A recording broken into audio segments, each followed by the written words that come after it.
My name is Nate Johnson. I'm the Executive Director of North Quabbin Citizen Advocacy. We find friends advocates for people with a mental disorder or disability, and that includes people with issues around mental health as well as around um, intellectual or neurodivergent disabilities. And what we do is we match the person up who has a disability with an ordinary citizen who has at least some interest in common with the potential disabled friend, and then also hopefully some skills that match what that person could use help with. The people are often not in each other's roles. I don't think they would become friends without us there or somebody else, making the ask, making the connection.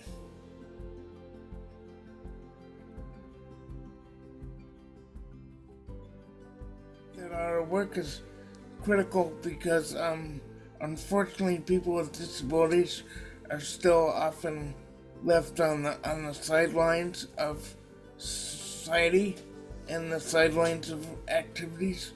Quite literally, we find that people aren't connected to typical community activities. They've often been involved in segregated programs, which certainly have their worth, but often limit people as far as being involved in typical community activities. We have one match where both the people have passed away now, but it's a beautiful example. Dave was a local car dealer, so he was really into cars and NASCAR, and that was one of Tom's favorite things to do and watch. And then his other favorite thing was a local canoe race called the River Rat Race. So even though Dave had no previous experience with people with disabilities, when that was mentioned to him, he said something like, "I can see why you're talking to me because I like NASCAR and I'm like the head of the River Rat Race." Many people didn't even realize that Dave had been introduced to Tom through us, and we kind of wanted it that way, so it could be a typical friendship, and they could help out the community together.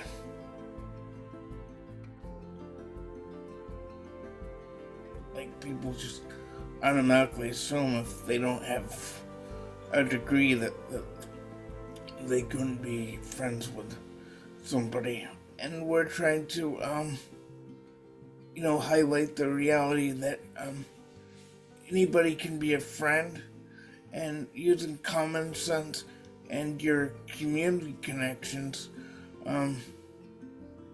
can be very effective. Nobody's getting paid, nobody's being forced. Everybody's involved in the friendship because they want to be there. And for many of the people we deal with, this is the first time that's the case. They have, they're involved in programs, and they're, if they're lucky enough, they have family members involved, which is great. But this oftentimes is literally the first time they've just had a friend who just wants to be there because they share things in common and enjoy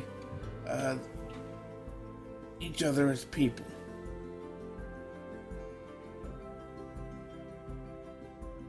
If we always start with the person with the disability, and then see what some of their needs are and interests are. And as the conversation goes along, they might mention that they like to be outside. So, oh, do you like to hike? And I don't know what standard questions is. Do you like sports? Do you like music? What's your favorite food? It's really fun getting to know people, and then we focus on what makes the two people a good fit, like the interests they have in common, the skills a person might have. We generally do more targeted invites. We find that that's more effective to get a good yes of another match where the lady who just has a lot of social anxiety. So I matched her with a person, Judy, that is just very gregarious and friendly and easy to talk to. And I literally started it with that, like, oh, so I could use somebody, bubbly, like, maybe with the name of Judy. They've been matched for 7 years now, and the friend helped the lady get like a much better, safer living situation with the friend Judy. She really sees it as a friendship, and she just kept saying, without any of my prompting or anything, that I get a lot out of it too. Just gotta have the courage to make the ask, and then support as you can, but leave it be to blossom. Because you just never know what'll happen.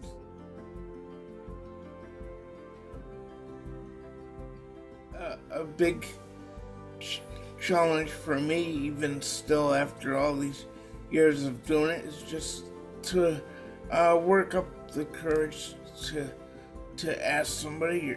You're always kind of nervous about what the response might be, and then the fact that disabilities are viewed as different in society also makes it challenging. But I just remember the importance of friendship for all of us, and how just having a few seconds of courage to make that ask can really change somebody's life. Like, even if you want to start a program, don't wait for a program to start friendships, to start making the ask. I would recommend starting small and creating relationships so you can get that energy and prove to people that it's possible and necessary, and then go from there. The friends we have can even be life changing, or in some cases life saving. It's a small act that can have a very large ripple in somebody's life and in general society.